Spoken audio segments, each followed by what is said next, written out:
What's up, Magical Misfits? Drew here. And today we are going to try something kind of drastically different. I have really been called to a few different things in my journey lately, and one of those things is channeling guidance. It turns out when I do this energy work healing modality that I have been working with this year, I automatically typically start channeling guidance for whomever I'm working on, but it just felt called to experiment and try to take that a little further. I have to admit that over the past decade or so, I have only read cards for a very small handful of people other than myself, and these would be close friends and family. But when I worked at that witchy metaphysical shop, I did read for customers and clients, and I did get paid a small fee to do so. So it's not something I'm completely unfamiliar with. And while I know there are 1,000,001 readers on YouTube, I personally watch a lot of them. And the ones that I am drawn to for very different reasons. So I think that everyone has something to offer, and I feel like I have to try this out and see what happens. I honestly don't even know if this will get uploaded to YouTube ever, but if it does, I will try to remember to leave the cards that I'm using in the description. This reading is going to be very specific as far as I may, if I choose to move forward with this, do like pick a card readings, but this is not going to be that.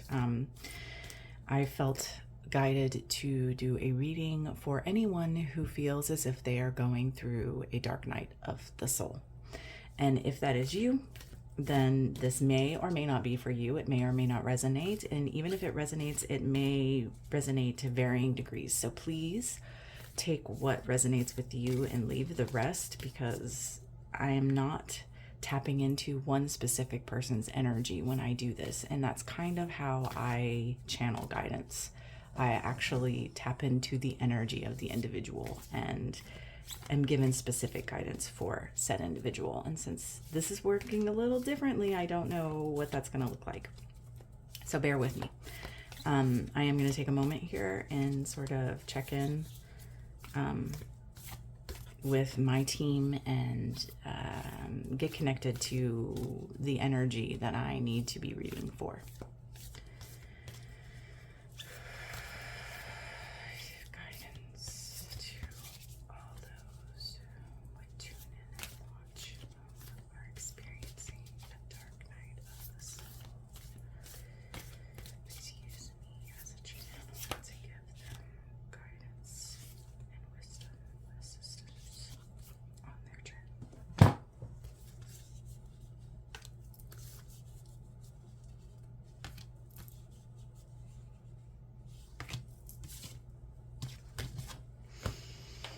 Okay, here's your first card.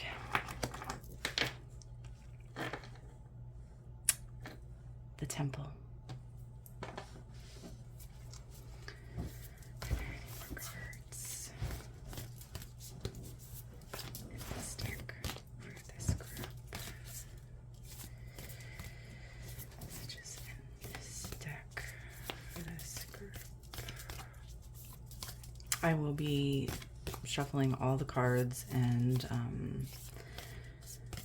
it's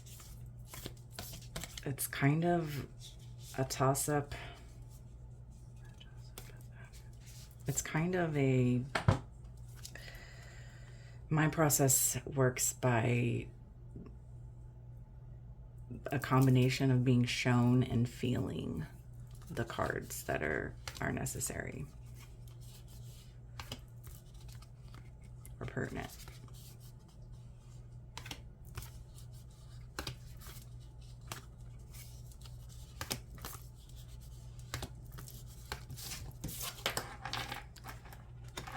The temple and the mountain, I find it very interesting how these shapes are going. And of course, my mind that kind of resides in ancient Kemet, is going to, you know, pyramids. Let me check. Are there any more cards? And no, there are no more for now from this deck. Please. Ooh. Don Juan. And in this deck, you get the light and the dark attributes. So the light, it spotlights your positive, seductive qualities, but it did come out in reverse. So the shadow aspects are using the power of romantic attraction for private agendas. I don't know that that's how I'm going to read this card. I feel that might be relevant to some people watching, but I feel like that's not what this card is about. I honestly feel like this is more about the imbalance between masculine and feminine energies, but I'm gonna wait and let's see how this reading plays out before we really delve into it. Are there any more cards in this deck for this group? Yes. The Knight. We have loyalty, romance, chivalry, love, and honor. It's interesting that love keeps coming up, but that again may or may not be romantic. It could very well be about self-love or universal unconditional love. The shadow aspects, allegiance to the destructive ruler or principle, romantic delusions. I feel like, again, I'm gonna take this as being upright, taking it as a positive. I don't know as far as if a card comes out in reverse or not. That to me is going to be more about how I feel in the moment, how I take it. But this card to me right now is more advice. This is going to be more about advice. This is more about how directions to move in to overcome the dark night of the soul. That's how that card feels to me right now. Are there any more cards in this deck? I don't know how I'm going to edit this video. I'm going to be real with y'all right now. Gambler. Just because I don't want there to be a lot of boring space in between, but at the same time, I do want it to be, I want to be transparent about the whole process. So we'll see what happens. So light attributes, willingness to follow intuition, even when others doubt you. And the shadow aspects are relying on luck rather than hard work. And again, I'm going to put this over here because I feel like these two cards are going to be really significant when it comes to guidance as we move through the reading. If you hear any background noises, it may be my chair. It could also be my dog. My little smish face is here in the background, and she, as I said, has a smish face, so she makes all kind of interesting noises. She may have already. I don't hear them half the time. I'm so used to it, but that's what that is if you hear that. I'd like to get, if there's any information for these beautiful souls going through the dark night of the soul from this deck, please let me know. This deck. Ooh. So this is an astrology deck, and we have house 3, house of relationships. Very interesting. Intellectual growth, curiosity, experiences, short journeys, talking and listening, relatives and siblings, day-to-day connections. I wonder if there isn't trauma work that needs to be done. I mean, that to me is like kind of a given when it comes to dark night of the soul anyway. There may be shadows around relationships, whether that be familial, romantic, or just like, you know, peers, friends, you know, acquaintances, coworkers, what have you. Isolation is what I'm getting. Isolation. Like we've cut ourselves off. That also might sound pretty like par for the course when it comes to dark night of the soul, right? There's some wound that really, it has to be, there's my dog, it has to be dug open and it has to be looked at, and it's going to be painful. It's not going to be fun, but that's just how it is. House 2, house of substance, individual value, money, talents, validation, ownership, self-esteem, and survival skills. I want to say, I'm going to put this over here with these. And I feel like, and I'm sorry that not all the cards are in screen. I feel like this isn't advice per se, as much as it's, again, a direction to be moving into. I want to keep going before I get there, because I feel like maybe we can unlock some more information about what is happening on this journey, why, how we should navigate it, but why it's happening in the first place. Are there any more cards in this deck?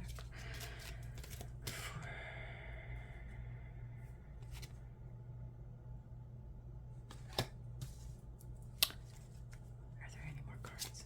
No. Okay, good. Okay, so house 10, house of substance, social foundation, father, career, authority, reputation, achievement, public image. I wish I had more confidence. Okay. There has been a wrong use of power. And I feel like a lot of people who resonate with this reading will have been a victim of that, will have had someone at some point in their life whom was held as a power figure and authority, and that power was not used in an appropriate way. They were not the leader that they should have been. And it's kind of authoritative and uncomfortable, and there could be this is a spectrum. It could be anything from something very simple to just maybe being like a helicopter parent, for example, and just being overly involved and a little controlling, to abusive, very toxic, nasty situation. But something has occurred where our sense of social foundation, the foundation on which all of our relationships are built, is warped, and it's not healthy, and it doesn't feel safe. And so we feel a need to isolate and to protect ourselves and our heart in particular. And this, again, could be all relationships. It could be very specific to romance, family, what have you. Take it as it resonates. Okay, now I did not intend to pull this many cards from these other decks at all. This is the deck that I really wanted for this reading. So let's see. What cards would benefit most the people who resonate with this reading? The Dark Night of the Soul.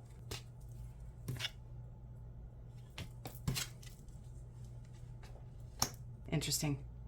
This card is a lot about mortality and about how death comes for us all, essentially. I want to pull more cards, but I feel like this might be about holding everyone to an equal standard, putting everyone on a even playing field, including ourselves. Let's see. We got the Witch, the earthly weaver of the world. I'm going to put this with this definitely, to me, goes with these at the end. This is about standing in your power, and about being the master of your own universe. Self-mastery, for sure. All of these cards to me, there's my dog again. All of these cards to me are talking about moving in a direction of self-love, obviously, but of trying to view everything through the eyes of love, from a higher lens, and finding the gifts and the blessings, and finding forgiveness, not only for those whom have hurt us, but for ourselves, for holding that, and for making decisions that may or may not have been in our best interest out of a trauma space.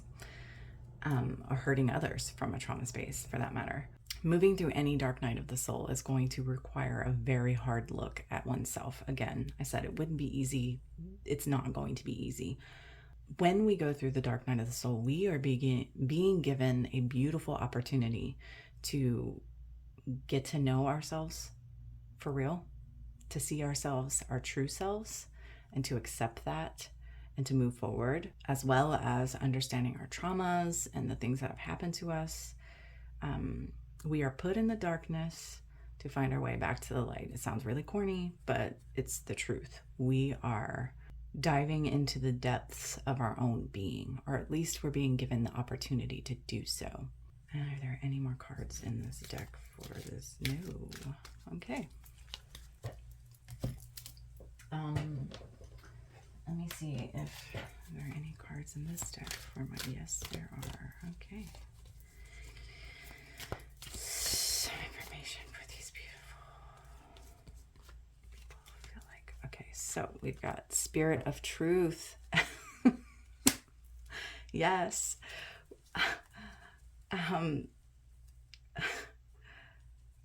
The truth, the truth, it is what it is, right? Like we can change our perspective. And I think for me, that's what this is about. It's about uncovering the truth, the raw, naked truth as it is, as much as we are capable of doing, and then choosing, like I said, to find the lessons and the gratitude and the forgiveness and to move on, because we aren't liberating anyone but ourselves when we do this. Like no one is holding us in the darkness but us. And that sounds, there's two ways to look at that. That can sound really harsh and it can sound really negative and it can feel like victim blaming, right? But it can also be very empowering, because we can see that we are the ones with the key. We are the ones who can step up for ourselves in a way that nobody did when we needed them to. We can do that. Personally, I find it hugely liberating and empowering. Are there any more cards?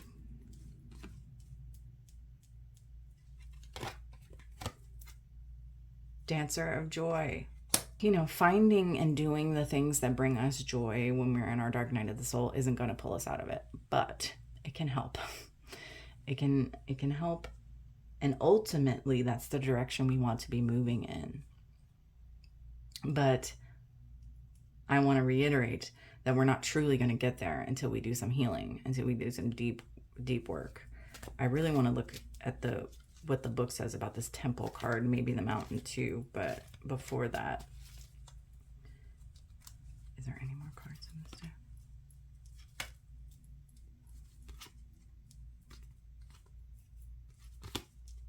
Oh, there it is. Okay. Dancer of Beginnings. I feel like that's obvious. The dark night of the soul is affording us with an opportunity to start over, an opportunity to be bigger, better, and brighter than we ever have before. We are facing our darkest demons. And if we are strong and we keep at it and we call out for help when we need it, we will prevail and we will start again. I know that when I was coming out of my big dark night of the soul, I started to have all these I had been doing the work. I did a lot of work, and I started to have all these really interesting revelations about how trauma dictated my relationships with other people. And I had never made those connections before. Like things that I didn't even think were necessarily negative qualities, were still, whether they're negative or not, I noticed how they were dictated by a childhood trauma. And it's just really interesting. And it actually helped me to be better, to navigate relationships in a more healthy way. Because again, something I didn't necessarily view as a negative, I was still too far, and like anything can be a negative if you take it to the extreme. Let's put it that way. So let's just say I've gotten much better at putting myself out there and connecting with other people than I have been ever, or since a very long time ago. My point being, there are things that you won't even realize are connected. But once you start working on these, start with the obvious traumas and digging into them and working your way through them, it will branch out into all of your life, and it will change all of your life. Maybe very dramatically, maybe very slowly. But as long as you're taking one step and moving forward to the goal of, again, finding your lessons and forgiveness and growth, you're going to get there. Let's see, I have one last deck that I pulled out for this reading. Are there any cards in this deck for this reading? Effort. Yeah, it takes effort. I can't really, these cards are kind of boring, but the Merkaba is hugely important to me personally. Is there any other? Change. It came out upside down, but I think that's because we will remain stuck. We can't change until we dig in and do the work. I want to, hold on, are there any more cards in this? Are there any more cards in this deck for this reading? New beginnings. Again, we've got beginnings. Okay. Any more? Are there any more cards in this deck for this reading? I feel like there is another card in this deck for this reading. Sorry, music. To me, when I see music, it always speaks of sound, period. Frequency. So I'm going to say be careful what you're consuming. So if you feel like you're going through a dark night of the soul and you want to transition out of that, make sure that the things that you're consuming are things that are leading you out of it and not keeping you in. So, I mean, it's fine to consume content about, for instance, if you're looking at like relationship trauma, and you were in an abusive relationship, maybe I know there's going to be content on the internet from psychologists and psychiatrists that could help you. So sure, consume that content, but also consume, something that you love. If you love to watch cat videos, watch cat videos. If there's music that you find uplifting and that makes you feel empowered, then listen to that music. Read the books that are going to help you get where you're trying to go. Foster the right environment, energetically speaking, is what I'm getting at, I guess. As I said, I do want to read about the temple card. When we think of the temple, we often envision an architectural structure in a far-off land. We are quick to distance ourselves from the sacred, assuming we must expend much effort in order to arrive there. I'm kind of laughing a little bit, but it's just because like the first thing I thought of was, my body is a temple kind of deal, and how it really is all like, you are sacred. You are sacred, whether you realize it or not. You are made up of the same stuff as everything else in the universe when you get down to a small enough level. All that is sacred resides within you. All that is love, that is strength, that is all of the positive qualities that you might be seeking out in the world, they reside within you. Yet the temple is a universal and omnipresent energy, accessible in the highest and lowest, richest and poorest of places. Visiting the temple might be as simple as stepping into the dappled light of the forest, slowly, sensuously kissing a lover, or closing your eyes to travel inward. This card is a call to re-examine what you pay homage to and what you reject. What do you spend your time worshiping? Your phone, money, material goods? What barriers do you draw between yourself and the sacred? Perhaps there is room on your altar for something new, something surprising. Offer it to the heavens. Ultimately, the journey through the dark night of the soul is an individual, sacred solo journey that we take alone. We are connected to everything that exists, so we can look outward for support and assistance, and you absolutely should, especially from like your healing team or spiritual team or whatever you want to call it, your guides and all of the plethora of spiritual beings that might be just standing there waiting for you to call out to them, because they can't do anything on your behalf without you asking them to. So, first off, cry out for their assistance. Call out to spirit, whatever it is that you believe in on any spiritual level. Of course, you can seek help from, real world psychologists and psychiatrists, from friends and family. But ultimately, you have to take the steps. We each have to move forward. We each have to move through the process. I know with every fiber of my being that you absolutely have what you need to navigate this journey. You just have to tap into it. You have to remember that you are sacred. You have to remember that everything you need exists within you, and that you are strong, and that you can be who you want to be and go where you want to go and do what you want to do. If you feel that you are suffering from depression or a mental illness, then absolutely please seek professional assistance with that. That is not what I am referring to when I am referring to the dark night of the soul. The dark night of the soul is more of a process in the journey of awakening and spiritual development. And it is a natural part of it, and it happens to anybody I've ever listened to or met who is a seeker, who is seeking, enlightenment or self-mastery or, whatever you want to call it, who is on the spiritual sojourn. This is normal, it's natural, but my suggestions are, as I said, this is really important. The energetic environment, the environment that you are building around yourself, needs to foster what it is you really want. You need to really get real with yourself. Find your truth, what you want. What do you want? Who are you? And be okay with that. Be okay with it. Just because your parents or your teachers or your siblings or society said that one aspect of your being is not acceptable, that it is not okay, doesn't mean that's true. These are all just constructs that we have made. These are conditions that human beings have made to put on each other to try to feel superior, to try to bring order or whatever it is, but it's not real.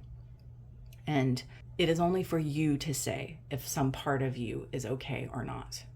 And if it's not, then it's for you to work on.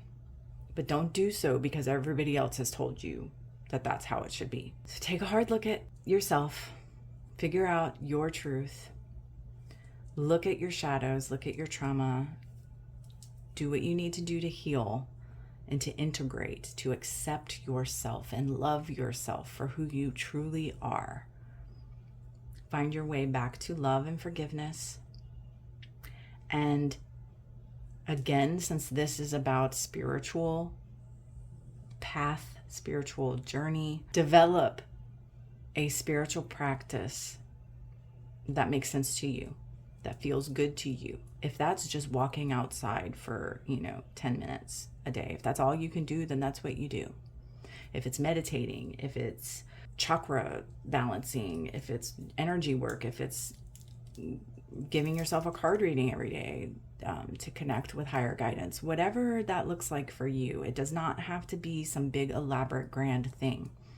It just needs to feed you and fuel you and keep you connected and moving in the right direction. So I don't know if that was at all helpful for anyone on the planet, but in the off chance that it was, here it is. And I want to thank you so much for indulging me and sticking it out if you did. And until next time, much love and gratitude.